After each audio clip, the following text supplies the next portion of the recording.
Assalamu alaikum dear students, how are you? I hope you will be fine. तो बेटे हम correction का सिलसिला हमने शुरू किया हुआ था for FA, FSC and MD CAT and BA students, वो भी जारी है। और अभी हम सब्जेक्ट और वर्ब की जो कोऑर्डिनेशन है, जो एग्रीमेंट है, उसी को हम स्टडी कर रहे हैं, क्योंकि ये सबसे मेन करेक्शन में ये सबसे मेन चीज़ कंसिडर की जाती है। यानी हमें ये पता होना चाहिए कि सब्जेक्ट कैसा है तो वैसा ही आगे वर्ब लगाना है। तो आज जो हम पढ़ेंगे इसमें यह है कि अगर दो सब्जेक्ट के दरमियान एंड आ जाए, दो सब्जेक्ट के दरमियान एंड आ जाए तो फिर आगे वर्ब कैसा लगेगा। फिर अगर किसी सेंटेंस में दरमियान में relative pronoun who, which, whose, whom या दैट आ जाए तो फिर हम आगे सब्जेक्ट कैसे लगाएंगे। ये थोड़ा सा कंफ्यूजिंग है कि हमें पता उस वक्त नहीं चल रहा होता कि ये हु वगैरह सेंटेंस में आ गया तो सब्जेक्ट ये हु है या इससे पीछे कोई चीज़ है। तो इसको अब हम आज समझने की कोशिश करेंगे। तो बेटे जब दो सब्जेक्ट हों उनके दरमियान एंड आ जाए, जैसे Aslam and Akram are two friends या आर फ्रेंड्स, सिंपल सी बात है, एंड आ गया, असलम और अकरम दो सब्जेक्ट के दरमियान दो नाउन्स को ऐड किया गया एंड लगा के, वो कंपाउंड सब्जेक्ट बन गया। तो आगे हमने जो वर्ब है वो भी कंपाउंड लगाया। लेकिन it doesn't always happen as such, ऐसा हमेशा नहीं होता। बात का ये होता है कि एंड तो लगा होता है लेकिन वो दो चीजें जो एंड की वजह से मिलती हैं वो किसी एक यूनिट को ही जाहिर कर रही होती हैं, किसी एक इकाई को ही जाहिर कर रही होती हैं, किसी एक चीज के होल को जाहिर कर रही होती हैं, तो वो सिंगुलर कंसिडर की जाती है। तो एंड लगने के बावजूद वहां आपको सिंगुलर वर्ब ही लगाना पड़ेगा। यानी मोस्टली, कॉमनली, जनरली जब एंड आ जाता है दो सब्जेक्ट के दरमियान तो वो यूज प्लूरल सब्जेक्ट। लेकिन इन सम केसेस अगर दो जो चीजें एंड लगने से मिल रही हैं वो कोई मफहूम एक ही चीज का दे रही है, वो एक ही यूनिट को जाहिर कर रही हैं और वो एक ही होल के बारे में बता रही हैं, तो फिर हम उसमें सिंगुलर वर्ब लगाएंगे। तो जैसे मैं एक एग्जांपल इधर लिखी हुई है, ब्रेड एंड बटर। ये इंग्लिश में ब्रेड एंड बटर जो है, जैसे हम अपनी उर्दू जबान में रोजी कहते हैं, अंग्रेजी में इसका मीनिंग होता है लाइवलीहुड। ठीक है, जो आप रोजमर्रा जिंदगी के लिए कमाते हैं, तो मफहूम ये एक ही दे रहा है, यानी रोजी, लाइवलीहुड। तो ये एंड आने के बावजूद भी ये प्लूरल नहीं हुआ, ये सिंगुलर ही रहेगा। तो इस वजह से अगर आगे ये वर्ब आ जाता है, वाज या वार आता है, ठीक है, या इज या आर आ जाएगा, तो आपने सिंगुलर वर्ब लगाना। यानी आपको पता ना सिंगुलर वर्ब, वाज सिंगुलर होता है, इज सिंगुलर होता है, हैज सिंगुलर होता है, वर्ब की फर्स्ट फॉर्म में एस या एस का इजाफा कर दे तो वो सिंगुलर होता है। तो जब ब्रेड एंड बटर एंड आ गया, लेकिन ये ब्रेड एंड बटर जो दो वर्ड जुड़े हुए हैं एंड की वजह से, ये एक इकाई, एक यूनिट को जाहिर कर रहे हैं, तो इस वजह से हम इसे सिंगुलर समझेंगे। तो bread and butter was earned by hard work, was earned by hard work. इसी तरह टाइम एंड टाइड, इसका मतलब होता है वक्त, टाइम इससे मतलब लिया जाता है। ठीक है, तो इसके भी सिंगुलर कंसिडर किया जाएगा। तो इसके बाद भी वर्ब सिंगुलर आएगा। वर्ब सिंगुलर क्या होता है, वर्ब की अगर फर्स्ट फॉर्म लगी हो तो उसमें एस या ई एस का इजाफा करना है। तो इधर आपने वेट के बाद एस वाला जो वेट है, वेट्स, वो ले लिया, तो क्या हो गया, time and tide waits for none, वक्त किसी का इंतजार नहीं करता। इस तरह हॉर्स एंड कॉट, पूरा जो रेड़ा छकड़ा बनता है वो घोड़े और पीछे जो उसके रेड़ा लगता है उससे मिलके बनता है, उसे हॉर्स एंड कार्ट कहते हैं। उसको रेड़ गधा गाड़ी कह रहे, ठीक है जी, तो या घोड़ा गाड़ी कह रहे, तो वो भी सिंगुलर के तौर पे इस्तेमाल होती है। दो चीजें, दो नाउन्स नजर आ रहे हैं, एक हॉर्स है, एक कार्ट है, लेकिन एंड लगने के बावजूद वो एक ही यूनिट की तरफ, एक ही गधा गाड़ी की तरफ इशारा कर रहे हैं, तो ये सिंगुलर कंसिडर किए जाएंगे। तो horse and cart has reached, तो इधर भी क्या हो जाएगा, हैज लगेगा।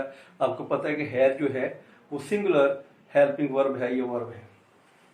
इसी तरह बेटे अब ये आ गया कि अगर आर्टिकल, डेफिनेट आर्टिकल लगा हो एक से नाउन के साथ फिर दूसरे नाउन के साथ दरमियान में एंड आ जाए तो ये प्लूरल हो जाए। जैसे the professor and the scholar, ये दो डिफरेंट बंदे हैं। प्रोफेसर एक अलग बंदा है और जो स्कॉलर है वो एक अलग बंदा है, दो हो गए प्लूरल कंपाउंड।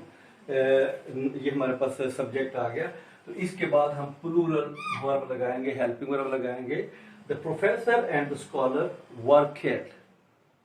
उसके बाद अगर पोसेसिव केस या ये जो हमने डेफिनेट आर्टिकल वाला केस लगाया है वो एक के साथ तो आए, लेकिन एंड के बाद जो नाउन हम इस्तेमाल करते हैं उसके साथ नहीं आए, तो फिर ये एक ही बंदा है जिसकी दो खूबियां हैं, दो क्वालिटी है, तो सिंगुलर समझा जाएगा।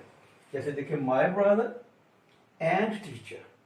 अब माय ब्रदर एंड टीचर, ये एक ही बंदा है जो उसका भाई भी है, उसका उस्ताद भी है। तो ठीक है, my brother and teacher is cared, या इधर आप लगा दें वॉज केयर्ड। वॉज केयर्ड, रोज रोज तो नहीं मारा जाता, एक तो मारा गया होगा। My brother and teacher was cared. ठीक है जी। अब इसी तरह, लेकिन अगर ये माय ब्रदर यानी पहला जो नाउन है उससे पहले माई आ गया, फिर जो दूसरा नाउन है उससे पहले भी माई आ जाएगा, दरमियान में एंड लगेगा, तो फिर ये प्लूरल हो जाएगा। My brother and my teacher, अब ये प्लूरल हो जाएगा आर केयर्ड या वर केयर्ड।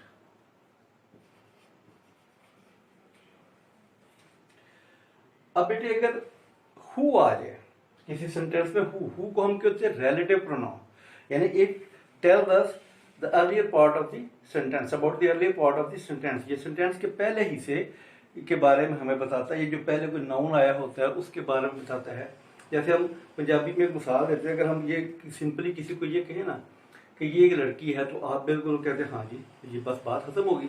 लेकिन अगर थोड़ा सा मसाला लगा के ये कह दिया जाए ना कि ये वो लड़की है, तो फिर यू आर एक्सपेक्टिंग समथिंग। अभी आपके जहन में आ रहा है कि अभी कुछ और बात इसके बारे में इंफॉर्मेशन आनी चाहिए, तो वो फिर हम आगे रिलेटिव प्रोनाउन लगा के, रिलेटिव क्लास बना के, तो वो मसाला लगा के दूसरे को बताएंगे, भाई she is the girl who came here yesterday. ये वो लड़की है। भाई कौन सी लड़की है, ये कौन सी का जवाब दे रहा है कि हु केम हेयर यस्टरडे, जो कल यहाँ आई।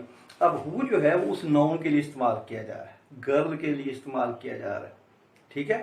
तो अब आगे जो आपने वर्ब लगाना है या हेल्पिंग वर्ब लगाना है, वो ये हु या ये जो रिलेटिव प्रोनाउन लगा है उससे पहले जो भी नाउन आता है, चाहे वो सिंगुलर है तो सिंगुलर लगा देंगे आगे वर्ब, अगर वो प्लूरल है तो फिर प्लूरल वर्ब लगा देंगे। यानी हु का सिर्फ इतना ही काम है कि हु हमें गाइड कर रहा है कि ये किसको रिप्रेजेंट कर रहा है।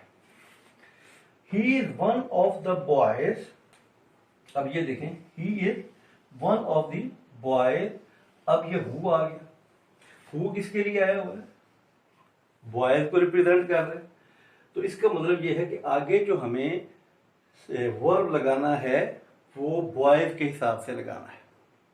ठीक है, बॉयज प्लूरल है तो एस के बगैर वाला वेन लग जाएगा। तो he is one of the boys who always when, यानी वो उन लड़कों में से एक है। किन लड़कों में से एक है भाई, जो हर दफा जीत जाते हैं, हमेशा जीत जाते हैं। तो वो क्योंकि प्लूरल थे तो आगे हमने प्लूरल वर्ब लगाया। इसी तरह I heard about another woman who. अब ये फिर देखें, हु आ गया और ये नाउन जो है इससे पहले वुमेन है जो कि सिंगुलर है। तो अब हु के बाद जो आपने हेल्पिंग वर्ब या वर्ब इस्तेमाल करना है वो भी सिंगुलर इस्तेमाल करना है।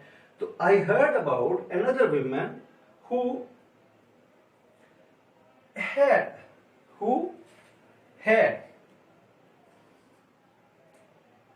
been punished, who had been punished। अब had है तो उसमें तो वो चाहे सिंगुलर हो चाहे प्लूरल हो, उसके लिए वो लगना ही यानी एक ही लगेगा, क्योंकि सिंगुलर के लिए भी वही है, प्लूरल के लिए भी वही है। The excuse that he gave for his actions was unjustifiable। अब the excuse, उसके बाद आ गया दैट भी रिलेटिव प्रोनाउन है जो कि हमें एक्सक्यूज की तरफ रेफर कर रहा है, इशारा कर रहा है।